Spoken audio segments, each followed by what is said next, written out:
All right, to talk about Team Canada's roster announcement, here is a guy who has been projecting a potential roster for a long time and been talking about this potential roster for a long time. It's our friend Craig Button.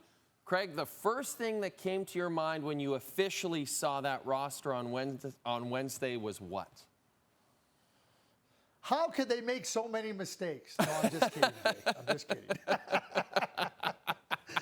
Listen, I mean, you know how it goes with Team Canada, and you're icing a team. I mean, there's more than enough opinions out there, what they did right, what they did wrong. And the thing that really stood out to me was building a team where I think they were trying to protect maybe a weaker part of their team. I don't think anybody would look at this team and not say goaltending is the Achilles heel. So I think they were trying to reinforce a little bit of the other areas of their team to protect the goaltending. You don't have Carey Price, you don't have Roberto Luongo, you don't have Marty Brodeur, Curtis Joseph, Ed Belfour, Patrick Waugh, none of those one-name mainstays that you just said, okay, they got it. And the goaltending is just, they don't have to go stand on their heads, but they're going to have to be capable goaltenders. And I think Canada, when they were formulating the roster, were looking at trying to create a little bit of insulation for goaltending that right now, I don't think anybody could call it anything but uncertain.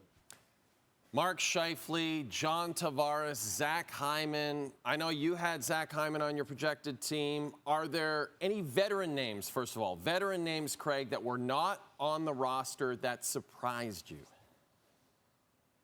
Chris Tanev, as simple as that.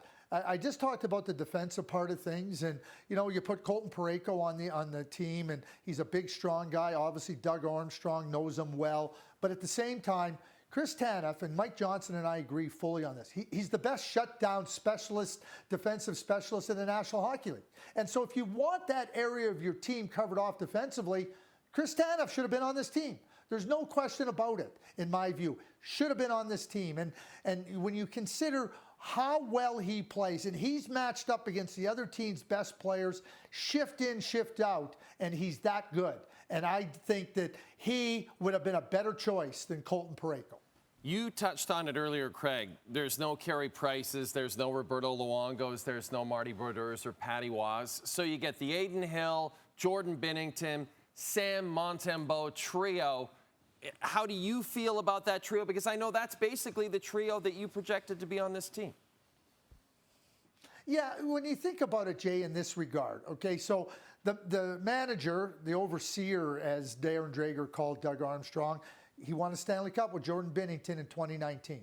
Bruce Cassidy, one of the assistant coaches, won a Stanley Cup with Adin Hill in 2023. And Samuel Montembeault won a World Championship gold medal with Hockey Canada in 2023. There's a familiarity with these three goaltenders. And certainly where there's some uncertainty with perhaps who the starter is going to be and who you can have real significant confidence in, familiarity with knowing their personalities, knowing how you can handle them, and knowing where you can get some really good play, I think came into play here. And again, you're not going to ask them to go stand on their head because it's not the type of team that you have to ask them to stand on their head. But they are going to have to be able to go in there and just give steady, even play.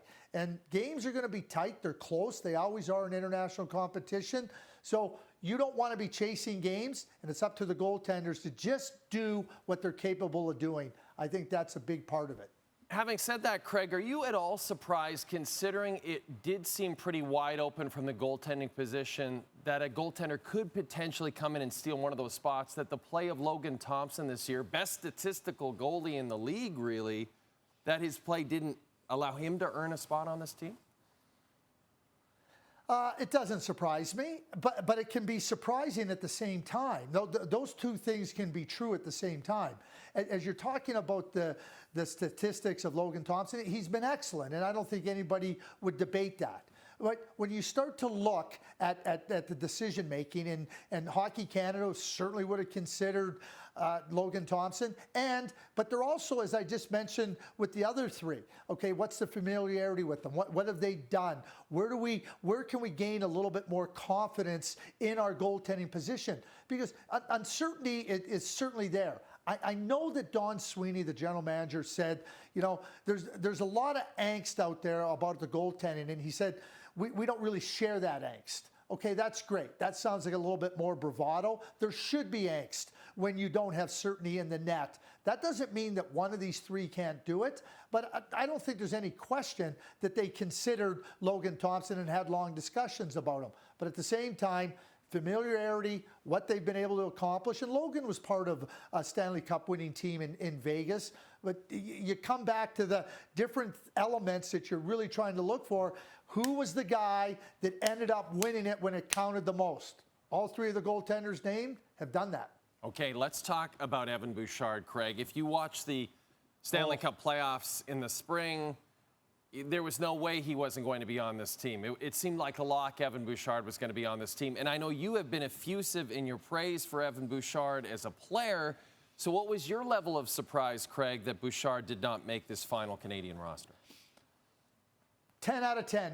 And I watch Evan Bouchard play, and let's just rewind a little bit. So last year, when the Edmonton Oilers started out, they were terrible. They were porous defense. Everything was going wrong. Chris Knobloch comes in. So for 60 games of the regular season approximately, and the entire playoffs, the Edmonton Oilers were one of the very best defensive teams in the National Hockey League. This year, they've been another stretch at some of the beginning of a very good defensive team. Goaltending wasn't very good at the outset of this. I think that that's going to affect certain different numbers. If you watch the Edmonton Oilers and their defensive play, and Evan Bouchard's a big part of that, they have been excellent for just over 100 games now. And Evan Bouchard is a great offensive defenseman. He's a great power play quarterback. We know he's got the Bouch bomb. Cale Makar, what's he going to do? Carry the whole day on the power play? As good as he is, I don't see it. I think Evan Bouchard earned a spot on this team. I think it's a real significant overlook by the selections. Okay, and then there's that 13th forward, Craig.